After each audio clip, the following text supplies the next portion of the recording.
నమస్కారం. సుఖీభవకు స్వాగతం. తరచూ వానలు కురుస్తూ ఉంటే అందరికీ సంతోషమే. కానీ అదే సమయంలో సరైన జాగ్రత్తలు తీసుకోకపోతే వానలతో పాటే వ్యాధుల ముసురు మనల్ని కమ్మేస్తాయి.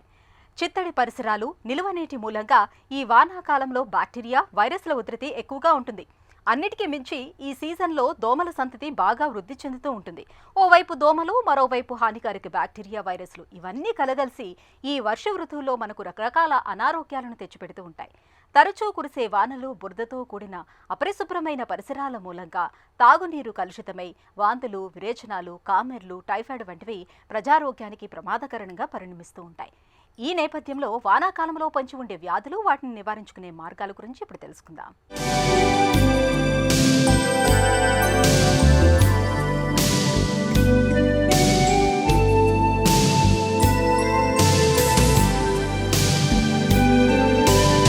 వర్షాకాలం అనేది యాక్చువల్గా మనం ఎండాకాలానికి తర్వాత చలికాలానికి మధ్యలో వచ్చేటువంటి కాలం. సో మన సంవత్సరం మొత్తం మీద గమనిస్తే కనుక మిగతా ఏ నెలలోనూ జరగనంత తీవ్రమైనటువంటి మార్పులు మనకు వాతావరణంలో మనకు కనపడతాయి. అంటే మనం ఉంటున్నటువంటి ప్రదేశాల్లో చూస్తే కనుక ఎండాకాలంలో ఉన్నటువంటి 40 పైచిలుకు సెంటీగ్రేడ్ ఉష్ణోగ్రత నుంచి 15 రోజుల వ్యవధిలోనే ఉష్ణోగ్రత అనేది చాలా తీవ్రంగా పడిపోతుంది. 26 లేదా 30 దగ్గరికి పడిపోవడం జరుగుతుంటుంది. సో సంవత్సరం మొత్తం మీద ఇంత తీవ్రమైనటువంటి వాతావరణ మార్పు ఇంకా ఏ సమయంలోనూ జరగదు.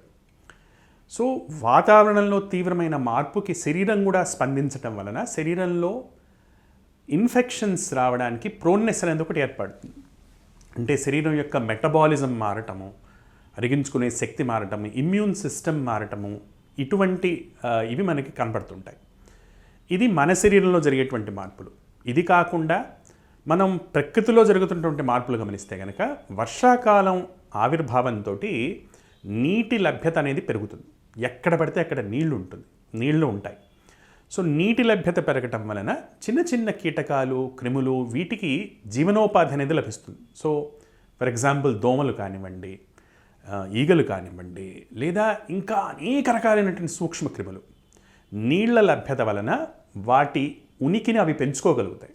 వాతావరణంలో జ్వరాలకి వీటికి కావలసినటువంటి అనుకూలమైనటువంటి మార్పులు, క్రిములకి, కీటకాలకి అనుకూలమైనటువంటి వాతావరణాలు, మన శరీరంలో ప్రతికూలమైనటువంటి మార్పులు కలిపి జరుగుతాయి. కాబట్టి వర్షాకాలంలో జనరల్గా ఇన్ఫెక్షన్స్ రావడానికి ఎక్కువ అవకాశాలు ఉంటాయి. వివిధ రకాలుగా మనం క్లాసిఫై చేసుకోవచ్చు.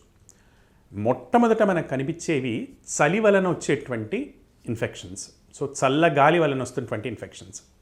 వీటిలో ముఖ్యంగా జలుబు, దగ్గు, బ్రాంకైటిస్, నిమోనియా ఇటువంటివి మనకు కనపడుతుంటాయి. ముఖ్యంగా వైరల్ నిమోనియాస్ కానివ్వండి, బ్యాక్టీరియల్ నిమోనియాస్ కానివ్వండి, ఎక్కువగా వైరల్ నిమోనియాస్. ఇంతకుముందు వచ్చినటువంటి కోవిడ్ కూడా మనం ఇదే కాలంలో ఉధృతంగా రావడం జరిగింది. నార్మల్గా ప్రతి సంవత్సరం వచ్చేటువంటి ఫ్లూలు కానివ్వండి, ఇన్ఫ్లుయెన్సా కూడా వర్షాకాలంలో ఖచ్చితంగా ఒక స్పైక్ అనేది జరుగుతుంటుంది ప్రతిసారి. సో రెస్పిరేటరీ ఇన్ఫెక్షన్స్ లేదా శ్వాసకోశానికి సంబంధించినటువంటి వ్యాధులు మొదటి కేటగిరీ.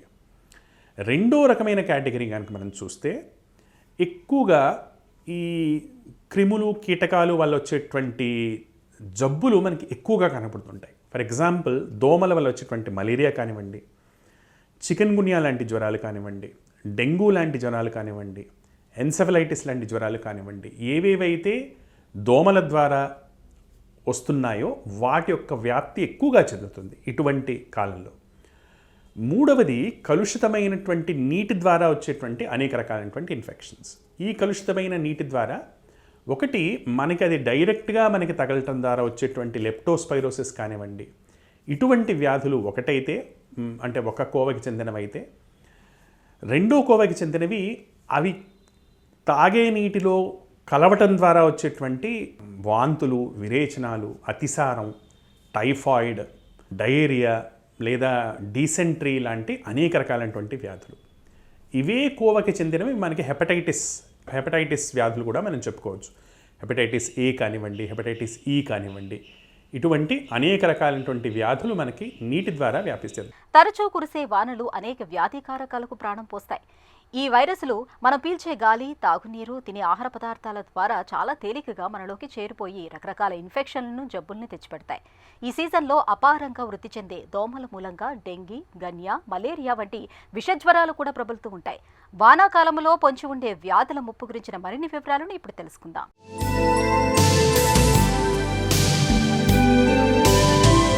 వచ్చేటువంటి ఇన్ఫెక్షన్స్లో మనం ఎక్కువగా చెప్పుకోవాల్సింది మలేరియా, తర్వాత డెంగీ, అలానే మనం ఇగ్నోర్ చేయకూడనటువంటి మూడో జ్వరం మెదడువాపి వ్యాధి ఎన్సెఫలైటిస్. అయితే దీంట్లో మొదలు మలేరియా లక్షణాలు కనుక మనం చూస్తే మన దగ్గర ఉన్నటువంటి మలేరియా ముఖ్యంగా ప్లాస్మోడియం వైవాక్స్, తర్వాత ప్లాస్మోడియం ఫాల్సిపారం అనేటువంటి 2 జాతులకు చెందినటువంటి క్రిముల ద్వారా వ్యాప్తి చెందుతుంటుంది. వీటిలో చిన్న చిన్న భేదాలు ఉన్నప్పటికీ మోర్ ఆర్ లెస్ వీటి సిమ్టమ్స్ అన్నీ ఒకేలాగా ఉంటాయి. ముఖ్యంగా చలితోటి, విపరీతమైన చలి, అలానే దాంతోపాటే వచ్చేటువంటి తలనొప్పి, వాంతులు, అలానే దాన్ని నెగ్లెక్ట్ చేయటం వలన వచ్చేటువంటి నీరసము, నిస్సత్తువ, రక్తహీనత వల్ల వచ్చేటువంటి అనేక రకమైనటువంటి ప్రాబ్లమ్స్, లేదా కళ్ళు పచ్చబట్టం, లేదా మూత్రం పచ్చగా రావటం, ఆకలి బాగా తగ్గిపోవటం, వాంతులు పెరగటం, ఇటువంటి లక్షణాలు. ఇంకొంచెం అడ్వాన్స్ అయితే కనుక బీపీ తగ్గటం వల్ల నీరసము, లేచి నుంచుంటే కళ్ళు తిరగటము, నిస్సత్తువ, మూత్రం తగ్గిపోవటం, ఇలాంటి లక్షణాలు. అల్టిమేట్గా మనిషి యొక్క మాట్లాడే శక్తి కానీ కాన్షియస్నెస్ అనేది తగ్గిపోయి కోమాలకు వెళ్ళటం అనేది జరుగుతుంది. ఇది మలేరియా యొక్క గ్రాడ్యువల్ స్టేజెస్ బట్టి మనకి ఇవి కనపడుతుంటాయి.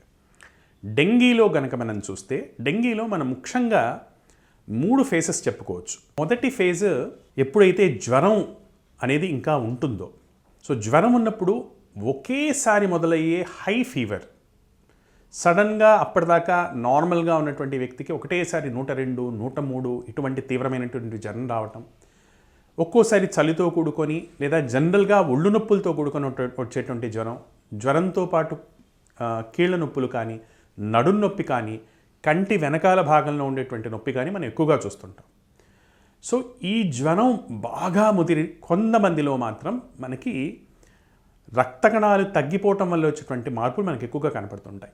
దీంట్లో కడుపు నొప్పి ఎక్కువగా రావటం, నల్ల రంగులో కానీ లేదా రక్తంతో కూడుకున్నటువంటి వాంతులు లేదా విరోచనాలు జరగటం, ఒంటి మీద చిన్న చిన్న ఎర్రటి మచ్చల్లాగా కనపడటం, బాగా ముదిరినప్పుడు శరీరంలోంచి అనేక చోట్ల నుంచి రక్తస్రావం కరగటం అనేది మనకి ఎక్కువగా కనపడుతుంటాయి.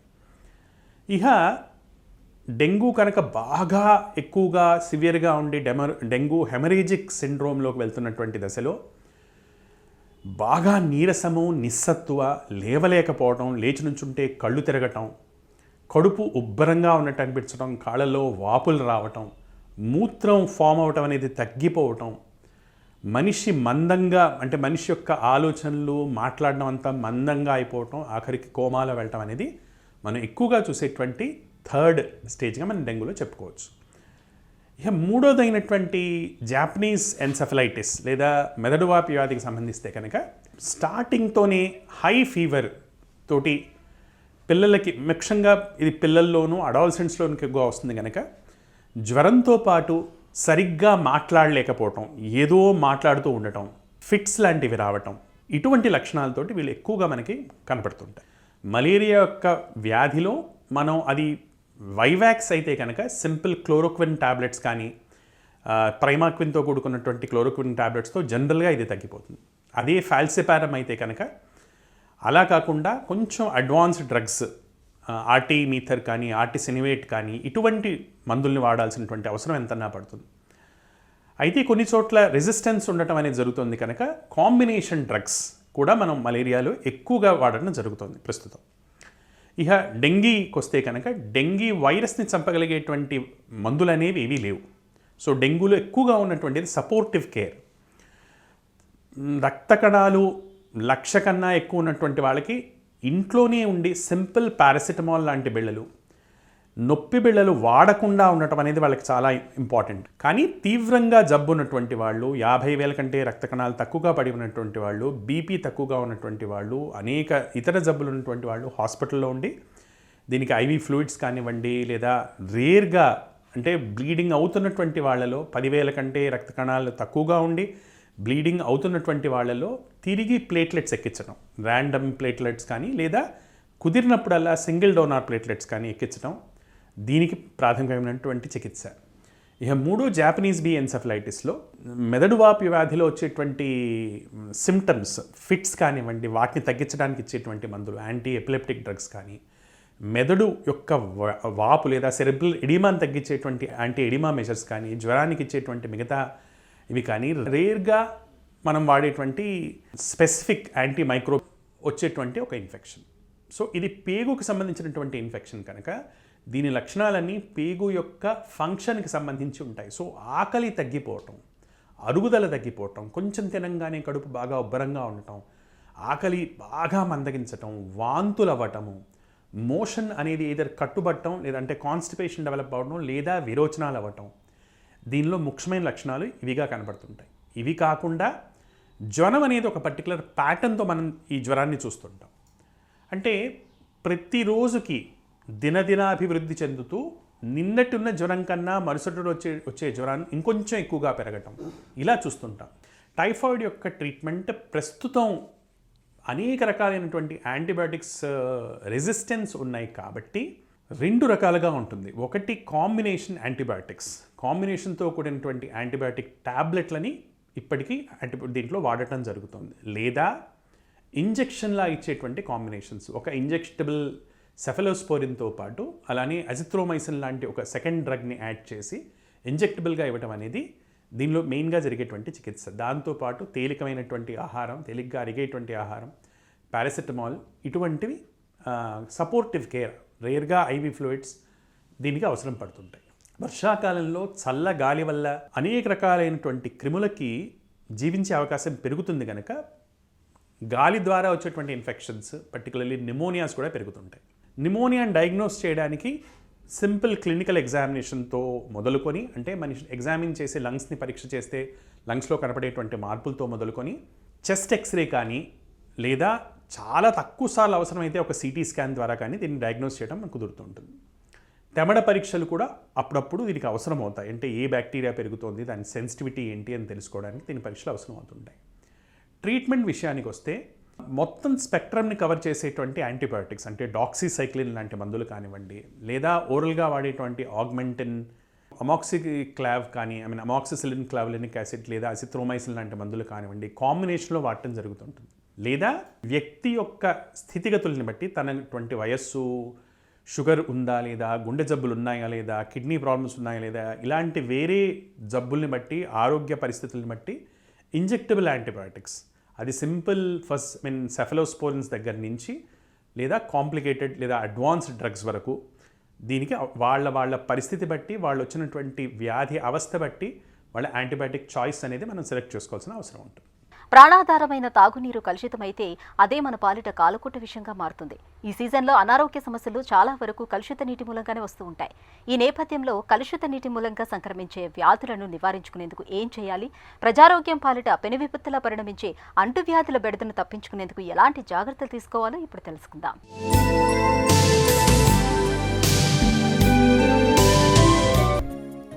వర్షాకాలంలో వచ్చేటువంటి ఇన్ఫెక్షన్స్ ఉంటాయి. వాంతులు, విరేచనాలు, అతిసారం ఇటువంటి వాటిని బారిన పడకుండా ఉండడానికి ముఖ్యంగా మనం తీసుకోవాల్సినటువంటి జాగ్రత్తలు ఏంటంటే, మొదటిది తాగే నీరు ఇంట కానీ బయట కానీ శుద్ధంగా పరిశుద్ధంగా ఉందా లేదా చెక్ చేసుకొని తాగటం, లేదా పరిశుద్ధమైనటువంటి నీటిని మాత్రమే వాడటం.